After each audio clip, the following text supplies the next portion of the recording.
Hi, everyone, and welcome to the CFA Society Ottawa webinar series. My name is Sean Kulik, and I'm the president of CFA Society Ottawa. It's my pleasure to host today's event, so thank you for joining us.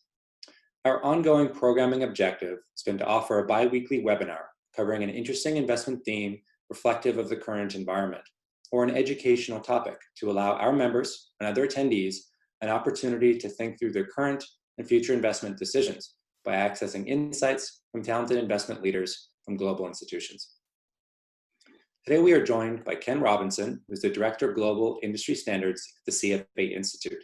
He is joined by two members from the Canadian Investment Performance Council, or CIPC, Simon Filteau and Emile Bassanin. Their bios are available on our website and at the link for registration. This is a live event. They'll be speaking for approximately 45 to 50 minutes.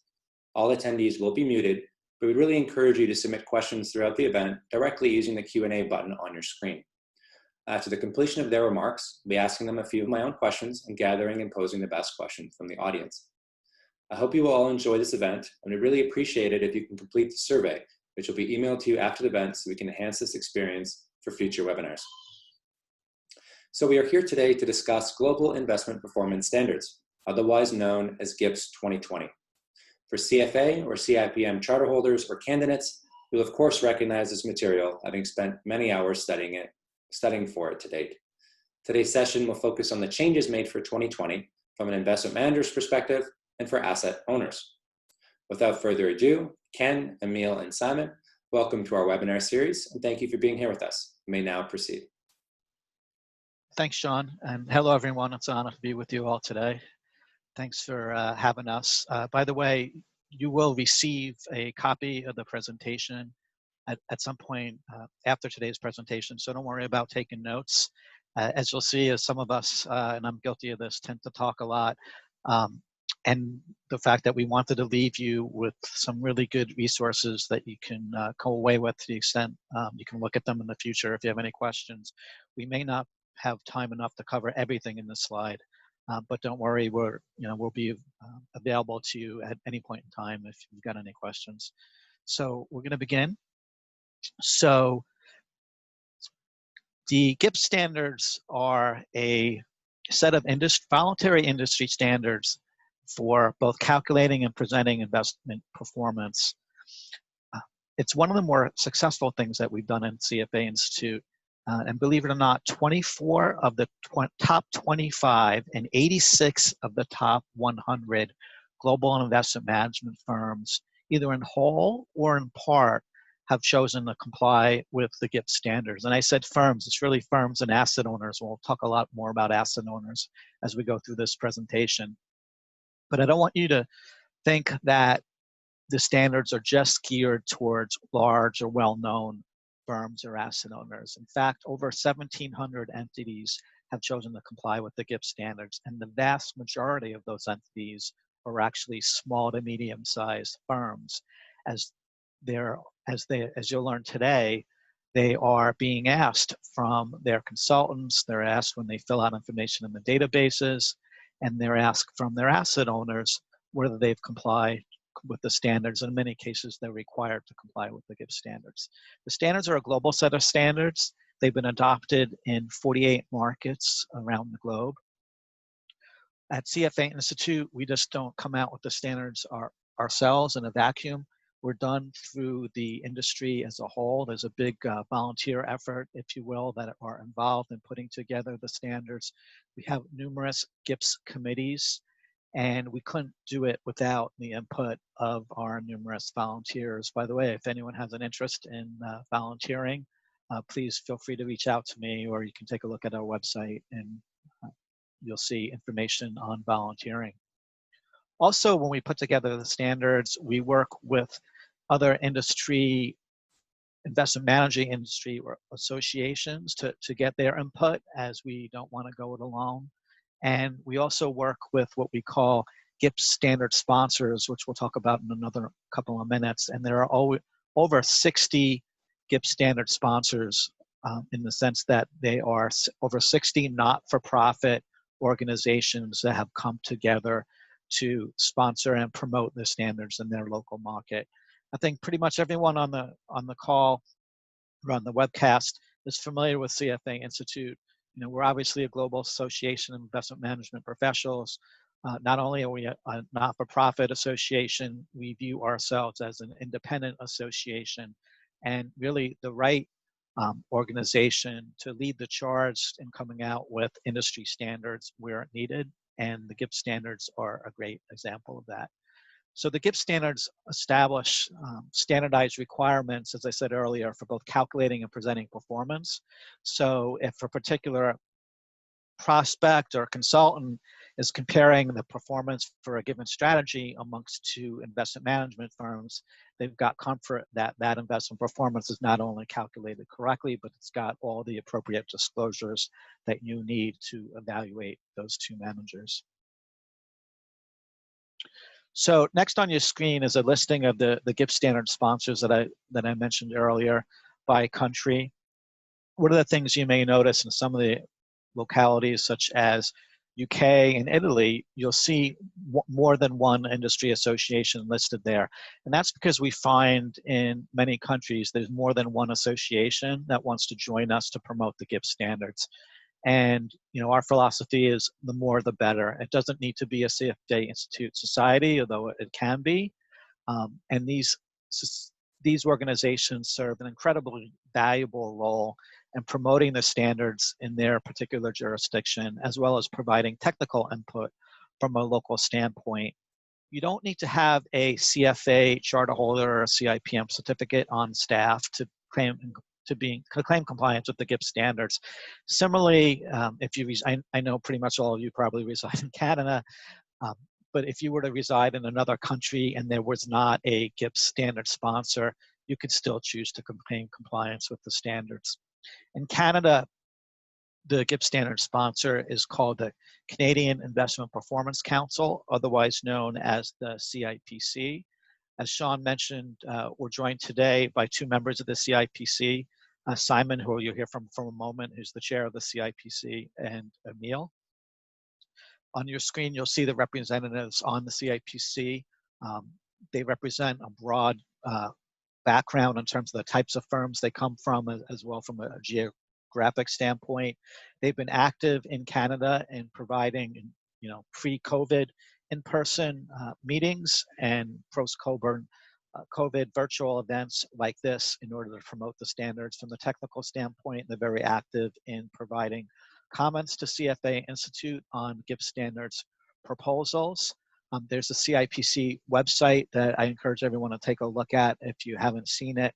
And just like there's an opportunity to volunteer on global GIPS committees, there's also an opportunity to volunteer if you have an interest to be on the CIPC committee itself. The process to get on these committees, so the nomination process, if you will, typically takes place once a year in the spring. And feel free to reach out to Simon or Emil if you have any questions about volunteering. It's always great to have new blood get involved with the GIPS standards. So you may say, all right, you know, you see that over 1,700 entities have chosen to comply with the GIPS standards. Why did we decide to just come out with a new version of the standards if it's doing so well? Well, most of those 1,700 entities that choose to comply with the standards are traditional investment management firms.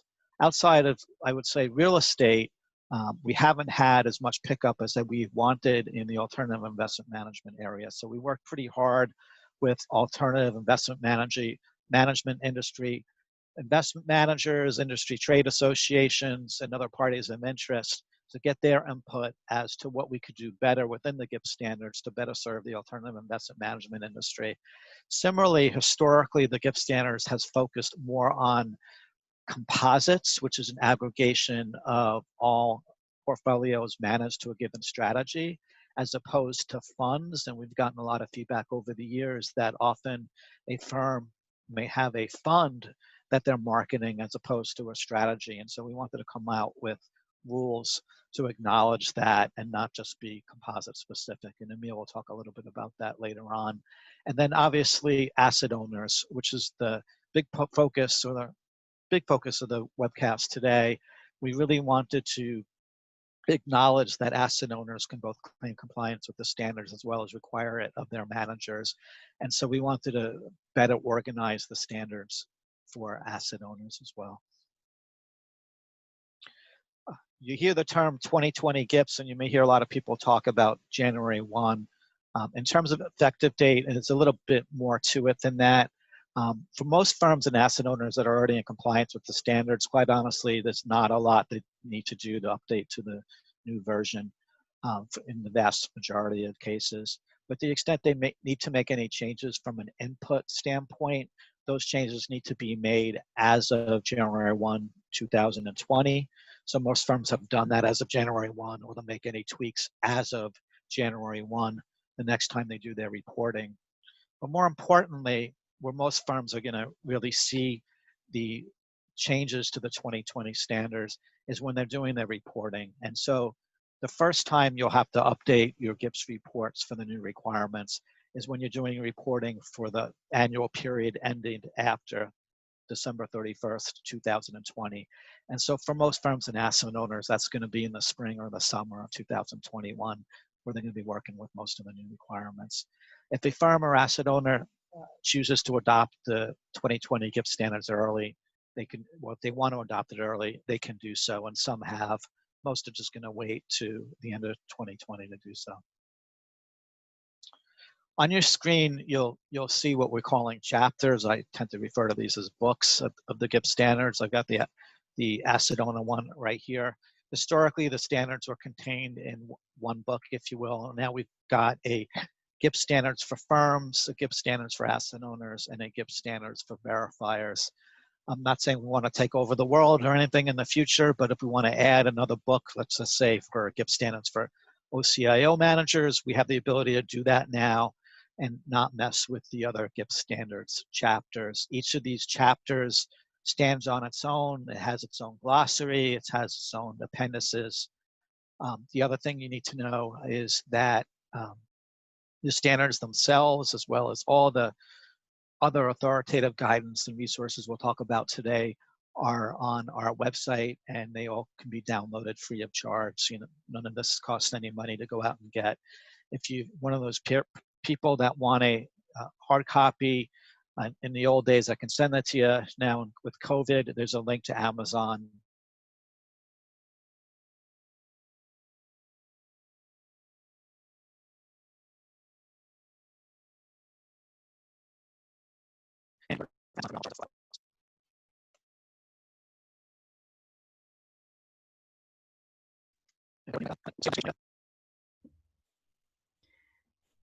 We're experiencing some technical issues.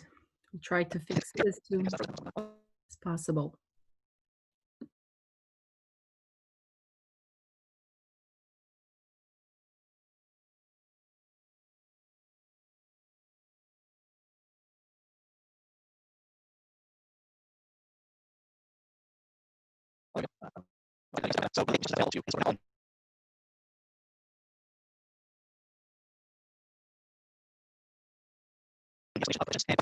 Provisions with the GIPS standards. Sorry, my computer is now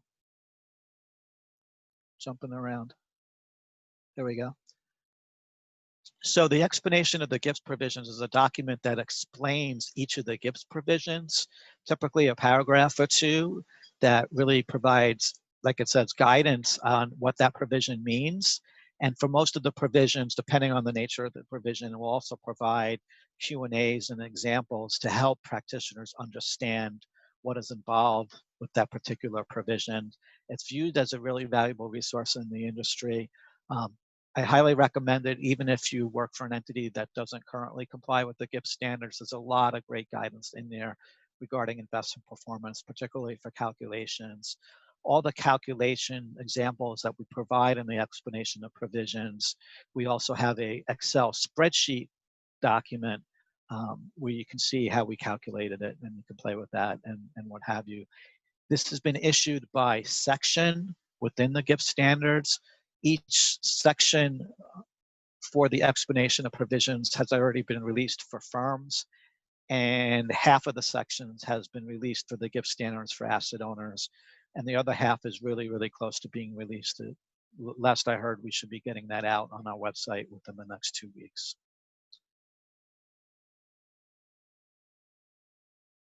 And with that, I'm going to hand it over to Simon. That's going to talk a little bit more about the asset owner landscape. Sure. Thank you, Ken. And thanks for mentioning that we're always looking for new volunteers at the CIPC. There's no members from Ottawa as of right now, so that'd be an interesting and for sure welcome addition for 2021. So don't hesitate to reach out to me or to email for if there is any interest in performance and GIPS. So yeah, I can talk a bit about how asset owners in Canada and asset owners in North America and CPQ, so Caisse de dépôt, where I'm working, are using GIPS in the investment process and in our reporting process as well. And I can cover a bit the benefits we're seeing from that compliance over the last years. So this slide is a pretty good example on how asset owners can use GIPS for 2 main purposes. So first, during the investment process, and second, during the performance reporting. I can give a bit the context of CDPQ just to help illustrate how we are using GIPS. We're a diversified fund across different countries, different sectors, different asset classes. There's public asset classes like fixed income equities. There's private asset classes like real estate, infrastructure, private equity. So we have over 50 years of investment performance history. We have 40 clients, mainly pension funds from Quebec, with specific policies, specific benchmarks. There is exposure in multi-currencies, and we do performance distribution on all those major asset classes, currencies, and sectors. And then of course there is daily, monthly, periodic reporting in addition to the GIPS reporting. So I think that fits with most of Canadian asset owners and with what most of them are doing on a performance basis on a daily basis. And what we've done is we've looked into standards since a long time. We are compliant for over 20 years now. At the time, the CDPQ was compliant to AMER PPS, which was the North American performance standards, and this was in the early 2000s. And then I oversaw the transition to GIPS in 2005, 2006. Then we transitioned to GIPS 2010 and 2010. And now this year we're in the process of making adjustments to make sure that we keep compliance with GIPS 2020. But just because there is new standards and a specific book, as Ken mentioned, for asset owners, it makes the process very easy and streamlined for us. So on the left-hand side of that slide, you see the selection process that most asset owners go through. So there usually is part of the assets that are externally managed by specific managers. And this is where GIPS is useful for us in our selection process, because we are, of course, requesting GIPS compliance, or I should say asking for GIPS compliance to our consultants and to our managers. So this is something that we will confirm during the selection process, and it's very useful for us because it just gives us confidence in performance numbers and in application of best practices, strong internal process, and so forth. So this is something that is not always required, because there is some asset classes where GIPS are less frequent. But it's always something we're looking for, and it gives for sure a competitive advantage to firms that would like to be selected for us. And then on the right-hand side of the slide, you see how an asset owner can also, of course, claim compliance for itself. And this is very useful for internal and external reporting to different oversight bodies and clients. So there could be the board, there could be the beneficiaries and the sponsors as well. You can skip to the next slide, Ken.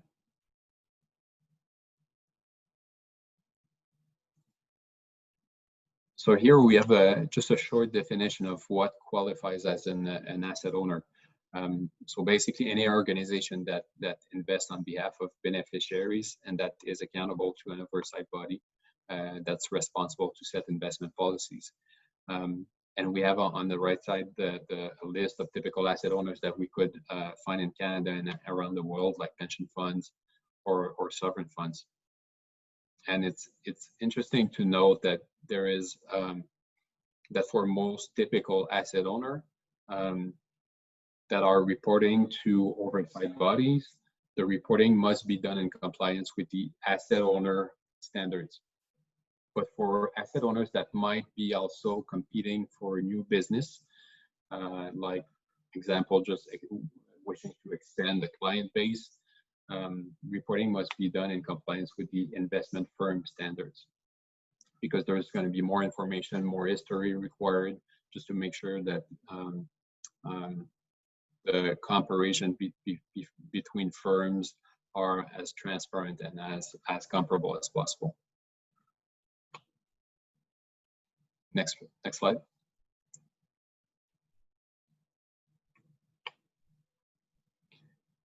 So basically, what is the benefits that an asset owner could see in complying with the standards, and how we see our compliance at CDPQ?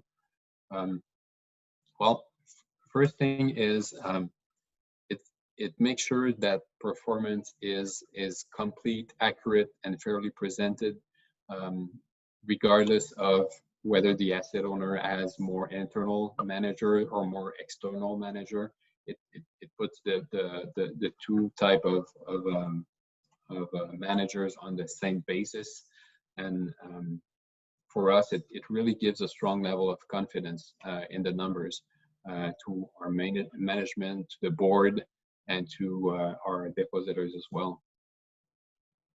And other benefits, for us, it helps maintaining expertise as well on performance calculation and best practices, performance attribution in the organization. It keeps everybody up to date on best practices.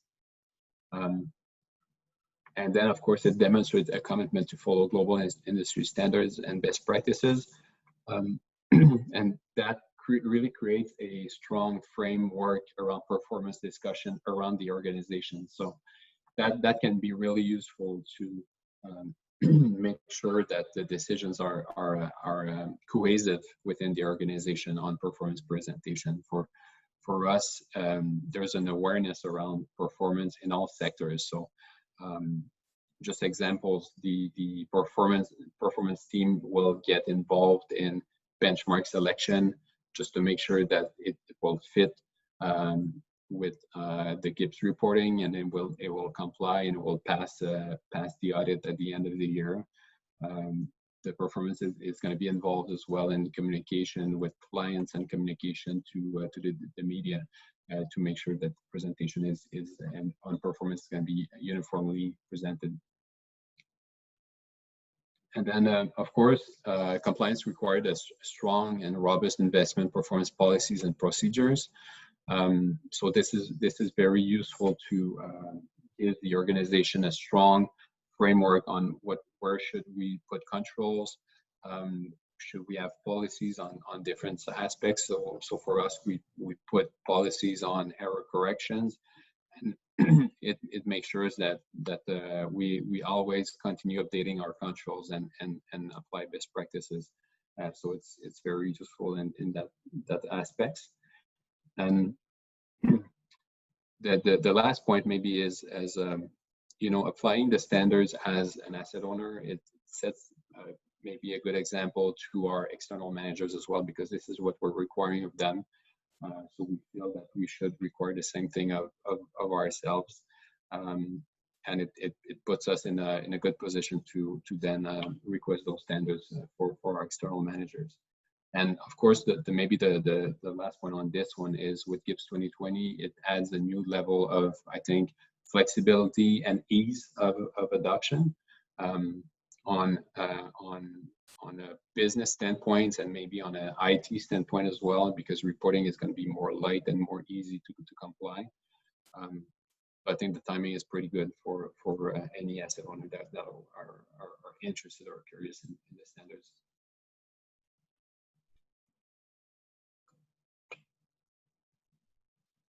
Great, thanks for that, Simon. So I'm going to touch upon on a high level some of the major points in the GIPS standards for asset owners, and then Emil's going to join me and do the same for the GIPS standards for firms. So what you see on your screen is the GIPS standards for asset owners. This is divided into 6 sections. You may say, oh, why does it start with section 21? Well, part of that's because we have different chapters. You saw there were 3 chapters, and part of it was we wanted to leave room between the chapters in case we added things. Kind of like an inside joke, if you look at the new, the 2010 GIPS standards for firms, people always notice, and some people, believe it or not, complain, it starts with section 0. That's because I believe we added the section, and we already had a section 1. So we wanted to leave the door open to adding more sections. So the sections themselves are pretty I should say, aligned title-wise or content-wise, not content-wise, but subject matter-wise with the GIPS standards for firms. There's a fundamental compliance section that all asset owners would adhere to, and then we talk about input data and calculation methodology, and then funds and composites.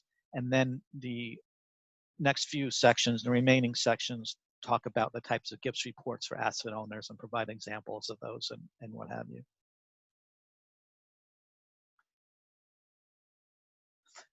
One of the key points of the GIPS standards for firms, for asset owners, which also happens to be very different, as you'll see from the GIPS standards for firms, is that for asset owners, performance is based on what we are referring to as the total fund.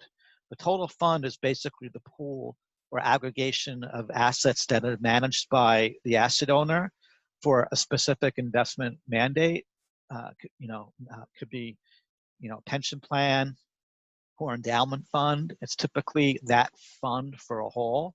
Many asset owners will just have one fund, but in theory they could have multiple funds, and that fund will be a multiple asset class fund. So whereas on the GIPS standards for firms, you're presenting performance typically by a strategy. On the asset owner side, when an asset owner themselves chooses to claim compliance with the GIPS standards, they're presenting the performance for their fund in aggregate. And that performance would go to their oversight body, which is different than the GIPS standards for firms, because that's geared towards presenting performance to prospective clients, which is often the asset owner. On the asset owner side, again, it's really their oversight body, typically a fiduciary board. They may have, depending on the nature of the asset owner, participants within the fund, and there's nothing stopping them from showing the GIPS report of the fund, total fund, to those other parties, but they wouldn't be required to do so. In addition to showing performance at the total fund level, the asset owner, if they so choose, but it's not required, can prepare composites, which is basically, think of it as your strategy performance for the pension plan or in the endowment, and they can prepare a GIPS report at that strategy level. Some asset owners do that. You're not required to do that. And we'll talk about the calculation methodology requirements in a second. So again, key point, you're presenting the performance for the fund as a whole. And if you want to, in addition, not instead of, present the performance by strategy, such as real estate, private equity, US equity, global equity, etc., you can form composites and do so. And Ken, if I can just add some information in there. Sure. There's usually presenting new information or additional information on composites integrates pretty well with what performance teams are doing anyway, and reporting on different asset classes, reporting the benchmark, reporting the added value, having controls, specific controls on performance on those asset classes. So it's often not a large burden on them to add this type of additional information to the GIPS reporting, just because it really integrates and streamlines well in the performance process. That's a great point. Thanks for pointing that out, Simon. So in other words, basically the calculations, the returns, the disclosures are things that you're already doing anyway, and you're providing, so you have them for the most part already. So thanks for that. So that's a good lead into the GIPS asset owner report. So an asset owner such as CDPQ would prepare the asset owner report on an annual basis. They would update it each year. It's typically on a calendar year, though there's no requirement to do so, but most firms will do a calendar year basis through 12/31. Every year they would update that report. We made a huge accommodation in the sense that on the GIPS standards for firms, when the firm first comes into compliance, they have to go back 5 years, assuming they have 5 years of performance. If it's a new firm, then you can still claim compliance, but you don't have 5 years to go back to. And then you would build up to 10 years of performance. Whereas for an asset owner, you only have to go back 1 year to get into compliance, and then build on that 1 year to show a 10-year track record in your GIPS asset owner report. So that's a key distinction between the report requirements for an asset owner and the report requirements for a firm. I guess, Simon, CDPQ has been in compliance for a long time, so you probably didn't get the benefit of taking advantage of the 1 year accommodation. I assume you went back, would it be correct, at least 5 years when CDPQ first got into compliance? Yeah, we did, but you're right. It's a huge benefit now that we can start. Any asset owner can start with 1 year compliant history. It might be sometime complex to build back 5 year history compliant for all the requirements of GIPS. So having just 1 year, I think it's very welcome news from GIPS 2020. Yeah. Yep. So on your screen is an example of what a GIPS report looks like. This is just the first page. In the GIPS standards for asset owners, in the appendices, you'll see plenty of examples based on types of asset owner. But typically, you'll see annual performance. You can show more frequently than annual, but it's not required. You'll present, at the very least, net returns. And if you want to present more than net, such as gross, you can certainly do that. We require, assuming it's available, that a benchmark return be presented. And you see that here. And then your fund assets and the assets managed by that asset owner also are required to be presented. In this case, they're the same number because that asset owner appears to only be involved with this one fund, which I don't think is unusual. And you'll also notice in the bottom, that first disclosure is something that's required. It's basically what we call the GIPS standards compliance statement, and it's basically the required language that lets the reader of the report know that asset owner has claimed compliance with the GIPS standards, and whether or not they've undergone what's called GIPS verification, which is an optional process that Emil will talk about in a couple of minutes. A couple of other things to note in terms of the fund report. The net of fee returns is the required return, and we define net of fee returns for an asset owner as performance after all costs associated with the management of the assets. As Simon knows, the fee structure often can work a little differently from an asset owner perspective than an investment management perspective, asset owners don't always charge themselves if they manage things internally. And if they do, it's typically on a cost basis. They're not going to charge fees to make money off their own fund, but they may use third-party managers and pay those fees. And the performance that you present would be net of any third-party fees. In addition to the net of fee returns, some asset owners can present full gross return, net of external costs only, and that type of thing, in addition to the full net of fee return only return, but they're not required to show all these items. The GIPS standards report, or the GIPS report, we used to call that a GIPS compliant presentation, has to be updated on an annual basis. You have to provide it to the fiduciary board every 12 months.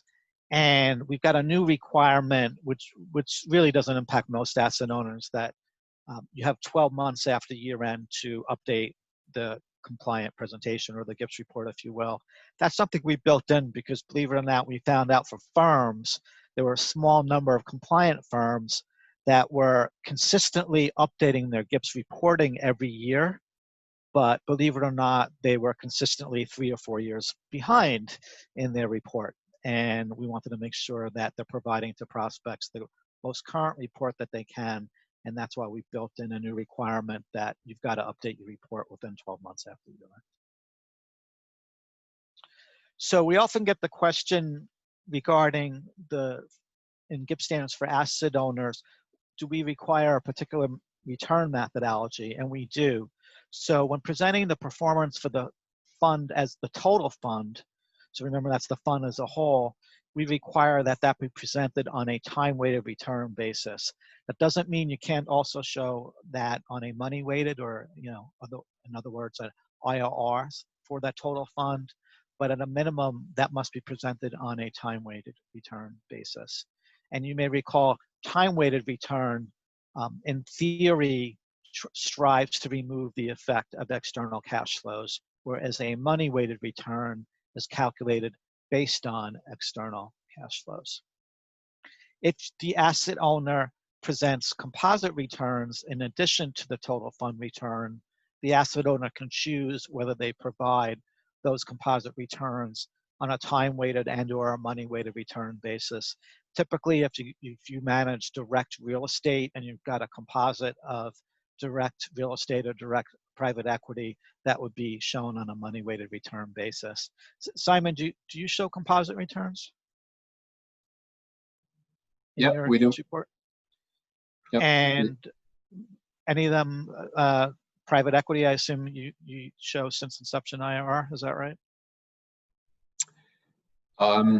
Since the timing of cash flow is not within the control of CDPQ, but with the control of our clients, our depositors, we prefer to show time-weighted returns, even for private equity.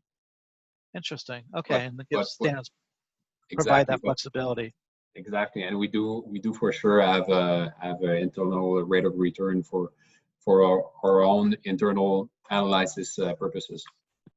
Okay, great. Good to know. Okay, and with that, Emil's going to talk a little bit about the GIPS standards for firms. Good day, everyone. And first, a special thank you to the CFA Ottawa for inviting me back to present to your members once again. And in my part of the presentation, I will focus on GIPS 2020 provision for the firms, as Ken already showed you a version of those books. And by firms, we mean discretionary portfolio managers that manage actual money, either through funds or through segregated accounts.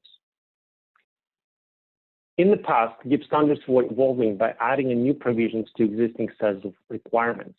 Chapters were added on real estate and private equity in 2006, on wrap accounts in 2010.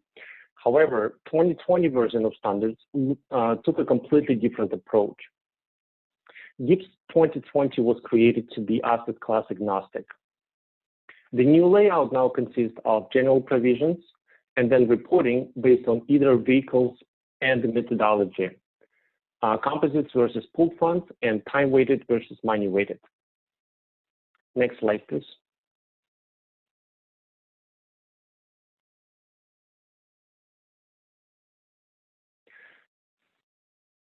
Creation of GIPS reports, formerly known as GIPS compliant presentation, is the end product of the firm's GIPS compliance. Because GIPS 2020 differentiates between vehicles now, we now have also two different sets of reports. It's GIPS composite report and GIPS pooled fund report, each with its own sets of requirements. Although there are a lot of similarities between the two, the GIPS pooled fund report has lesser data requirements that are specific for the composites, like, for example, an internal dispersion. But it will, in some cases, have more disclosure requirements. This is why it's very important for the firm to have a full understanding of its own product line before creating and defining its composites. Next slide, please.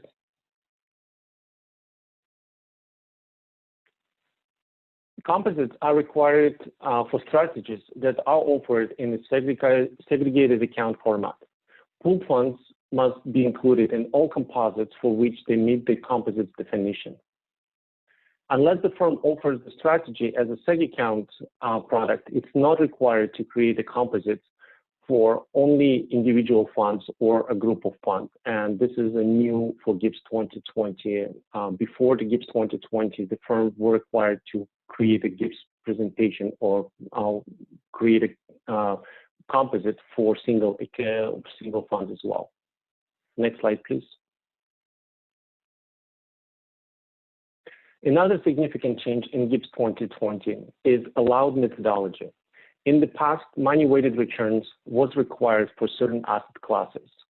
In GIPS 2020, firm now may choose to present money-weighted if it meets certain criteria.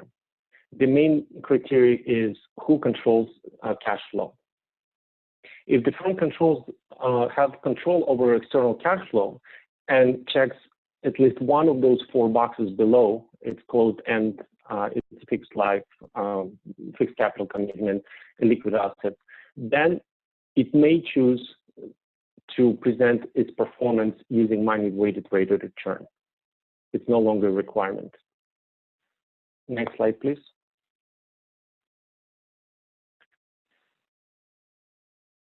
GIPS 2020 also included a set of new and revised disclosures, and we're not going to go through all the disclosures, but I'd like to mention just a couple of them. A claim of compliance was redefined to clarify the scope of verification, and disclosure was added that GIPS is a trademark registered by the CFA Institute. In the past, we were getting a lot of questions from our clients on theoretical performance and how to present it, and if they were allowed to be presented in a GIPS compliant manner. GIPS 2020 clarified that it can be presented as supplemental information with the set of disclosures as long as it's not false or misleading. Next slide, please.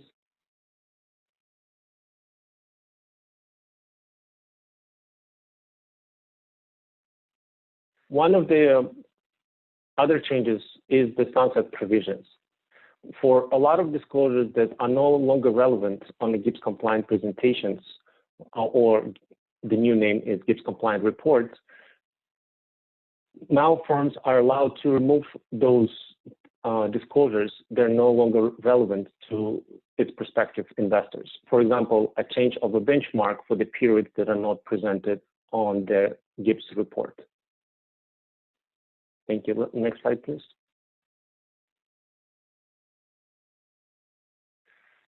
We also want to talk a little bit about the verification. Verification is the process by which an independent verifier conducts testing on the firm's claim of compliance on a firm-wide basis. And it's been largely misunderstood by some firms what it involves. It's not an audit. Verification reassures that policies and procedures designed in compliance with the GIPS standards and those policies and procedures implemented on a firm-wide basis consistently. Next slide, please. Verification cannot be done for a selected composite or a fund. Not to get confused with non-GIPS performance verification or strategy verification that firms sometimes get. If your firm does not claim compliance with GIPS, but receives a non-GIPS performance verification or strategy verification, statements referring to calculation methodology as being in compliance or consistent with GIPS or similar statement referring to GIPS are still prohibited.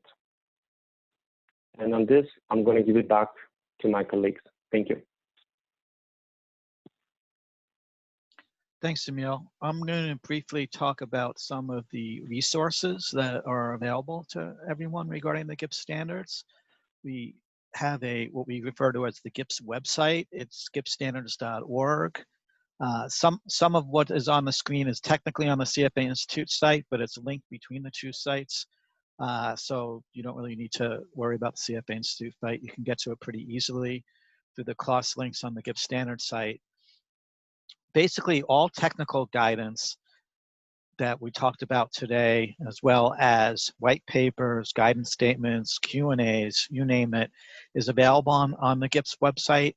We also have archived copies of articles and webcasts, upcoming events such as our upcoming GIPS virtual conference on October 27 to October 29, information on volunteer opportunities that I mentioned earlier. And probably one of the more important things I wanted to let you know about is we have what's called the GIPS Help Desk, which is something that we think is pretty important to offer as a standard setter. And what that is basically an email box or a reference, if you will, for you as a means to contacting us to reach out to us with any questions that you have regarding the GIPS standards. And many firms and organizations and individuals reach out to us with their GIPS technical questions. So if you have any questions, feel free to reach out to us. We have a technical team that responds to all questions, and we strive to respond to all questions within 3 business days. The email is gips@cfainstitute.org, and there's also a way to submit questions from our website. So please utilize that resource. Also, we've got a brand new brochure you may be interested in. It's called Introduction to the Standards, Increasing Transparency and Trust. And this is a brochure that was put together by one of our GIPS volunteer committees that talks about the benefits of complying with the GIPS standards from both an asset owner perspective and investment management firm perspective. What is verification? It was originally intended for people and entities that had not adopted the GIPS standards and wanted to learn about the GIPS standards, but we're actually finding that a lot of organizations that have already adopted the GIPS standards like the brochure so much, they're using it to educate their colleagues internally within the organization, so within an asset manager or a firm, as a discussion point regarding the GIPS standards. And some are even using it as a basis point to let their clients know that they comply with the GIPS standards, and they're passing along that brochure to them. And in some cases, the GIPS report with it. We also, to the extent anyone's interested in hiring a verifier, have a document that you can view as an RFP document for verifiers, if you will. There's one for firms and one for asset owners, but it has a list of suggested questions for you to ask a potential verifier when you're looking to hire a verifier. And then lastly, we've got another document I just want to point out. It's basically an assistance paper that takes you through the key policies and procedures that you will need to think about and likely adopt when you're first getting into compliance with the standards. We have one for firms currently, and we're working on coming out with one for asset owners. And a lot of firms utilize this guidance as a roadmap when they embark on the GIPS compliance process. So again, another document that we highly recommend you take a look at. And then lastly, I just wanted to give a shout out for our GIPS Standards newsletter. This comes out monthly. It's free to subscribe to. Last time I checked, we had 22,000 subscribers. I can't guarantee every one of them reads it on a regular basis, but a lot of them do. We provide information on current happenings regarding the GIPS standards, but starting about a year ago, we also started putting technical guidance in this newsletter. And we've really been beefing it up, where in the past it really kind of came out when needed. Now we make sure that we get this thing out every month. In order to subscribe, you've got to set up an account. It's pretty painless over at the CFA Institute website. Our website kind of has a place where you can do that. In the past, I'd be able to sign you up automatically, but I can no longer do that due to privacy considerations. If you don't want to subscribe, but you just want to access the newsletter, they're all on our website anyway, including all the back issues. So again, even if you don't choose or haven't complied with the GIPS standards, I highly recommend the newsletter. A lot of people in the industry that work for an organization that haven't yet complied with the GIPS standards will use this newsletter as they find it a really good technical resource.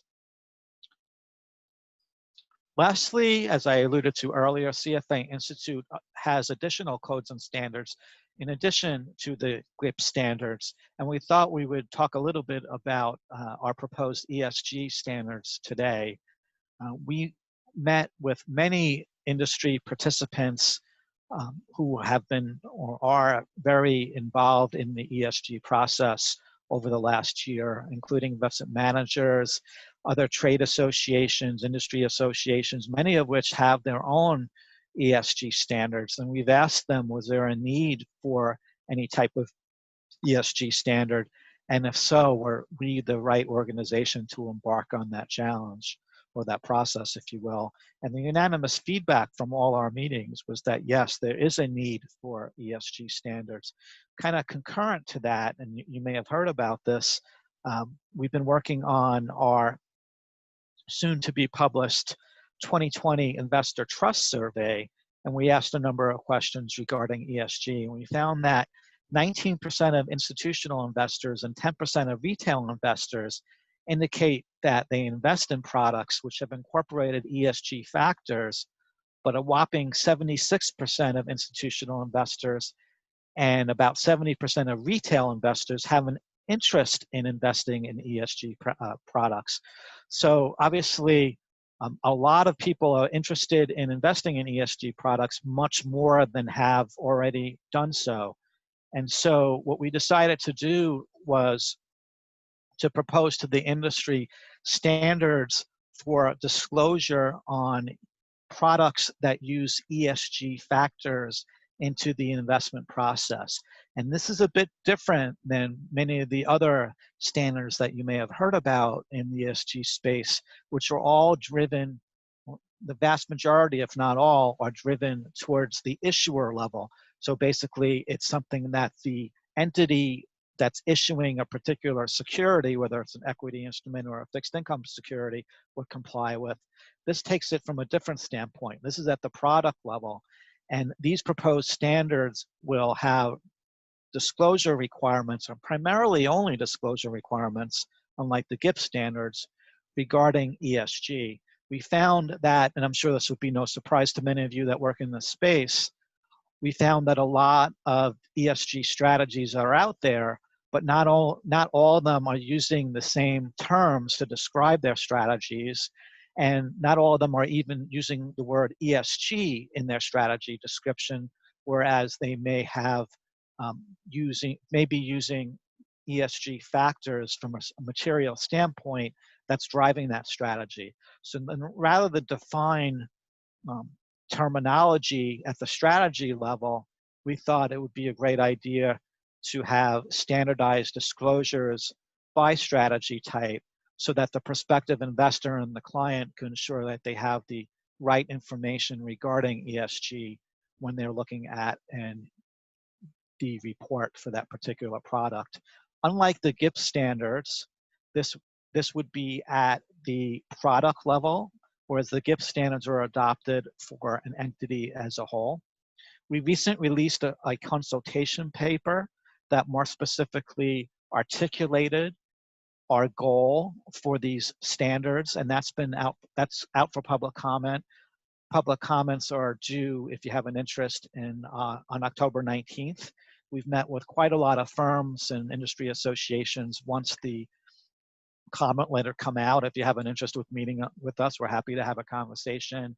More importantly, we encourage everyone to submit a comment letter if you have an interest in this area. We also had a webcast that we recently held, which is up on our website, that was conducted by my ESG colleagues, and it's a great resource. It's only about an hour that takes you through in detail more than I am doing here, what we're envisioning for the ESG standards. And there was also a Q&A involved in that as well. So highly recommend that you take a look at this. Everyone's talking about ESG today. Also, if you haven't heard, we came out with just last week a climate change analysis report on the investment process. So basically, what is that?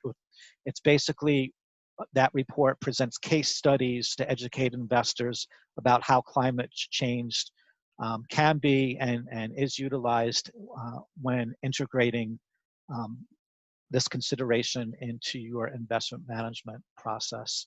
And we're happy to get you a copy of that report if you like. And with that, I think we're going to open it to questions. Thank you, Ken, Emile, and Simon. I think that was very insightful and hopefully valuable to our attendees here today. So we're going to go to a live Q&A. So if you do have questions, please use the Q&A button on your screen. I'll start off with one.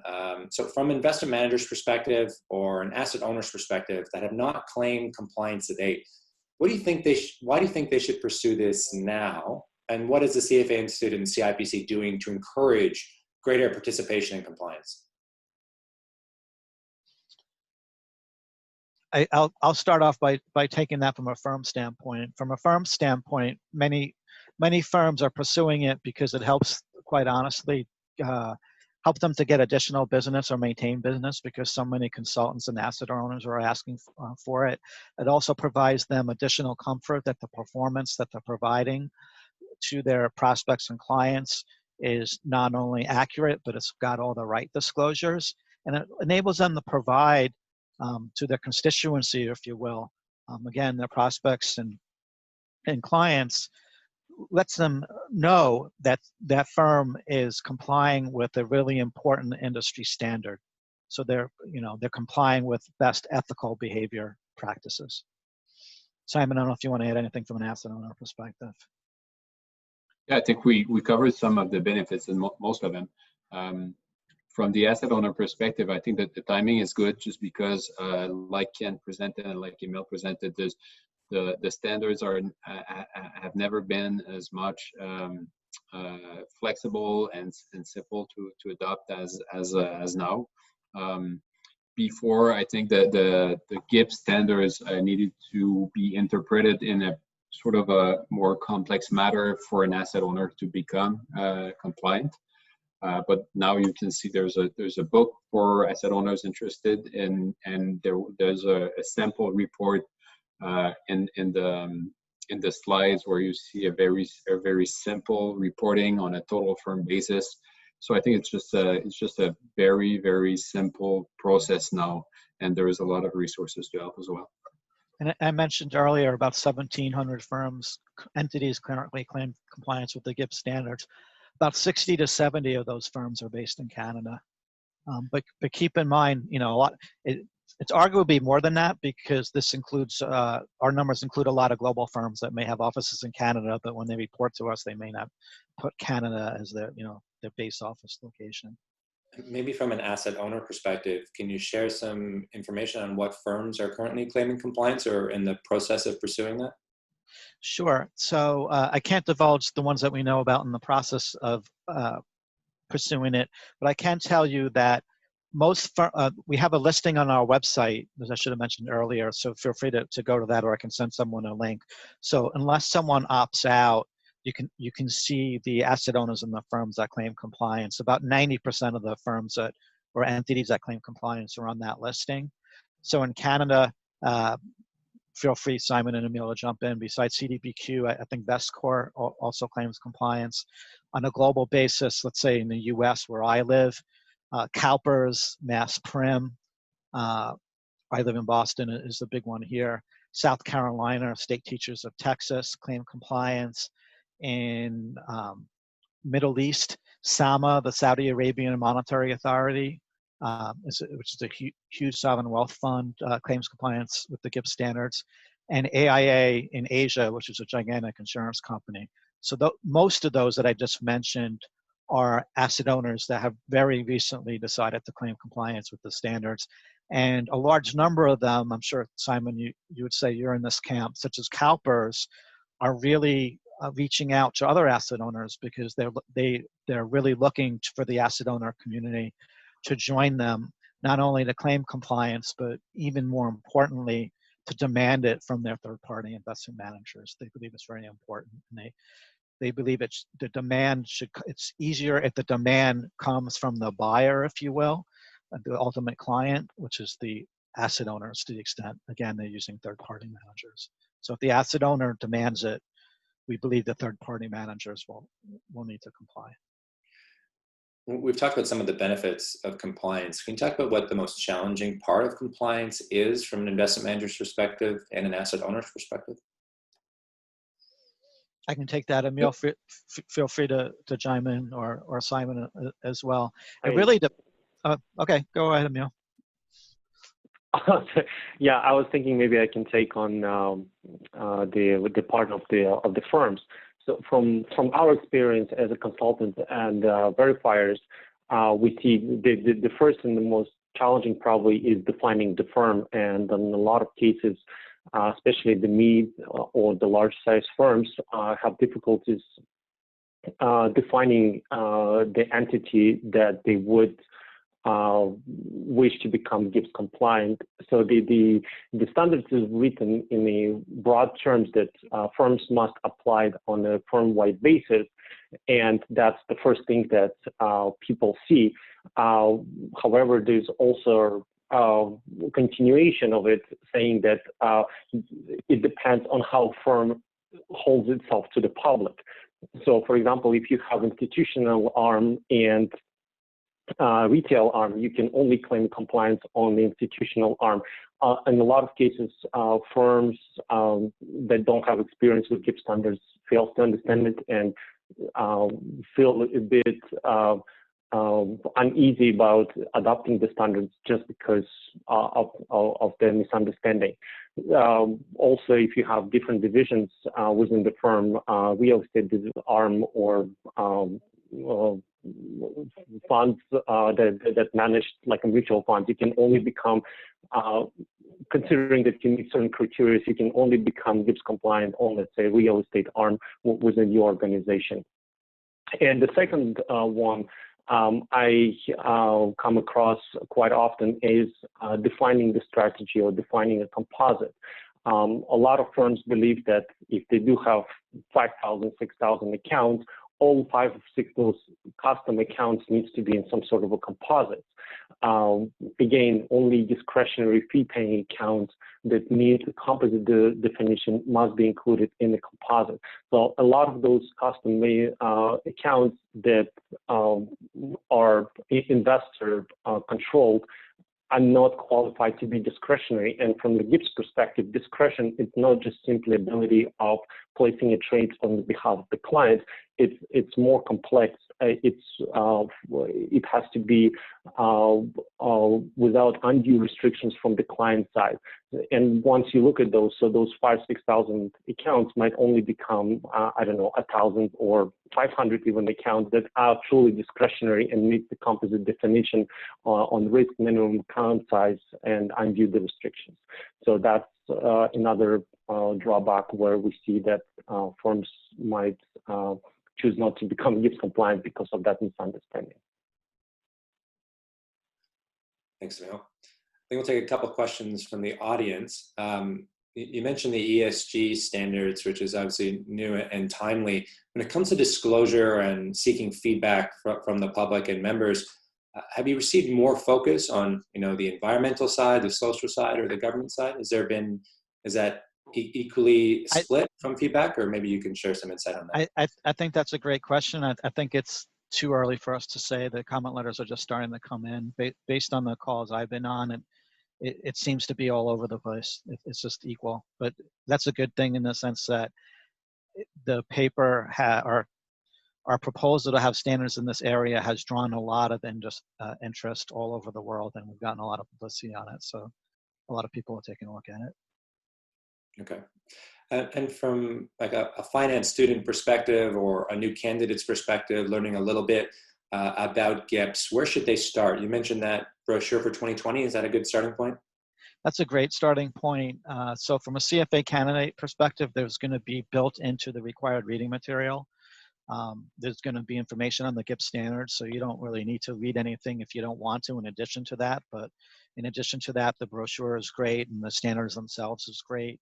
In terms of the body of knowledge, whether it be for the CFA or the CIPM, which is our Certificate in Investment Performance Measurement designation, those will be concentrated on the GIPS standards for firms as opposed to the GIPS standards for asset owners.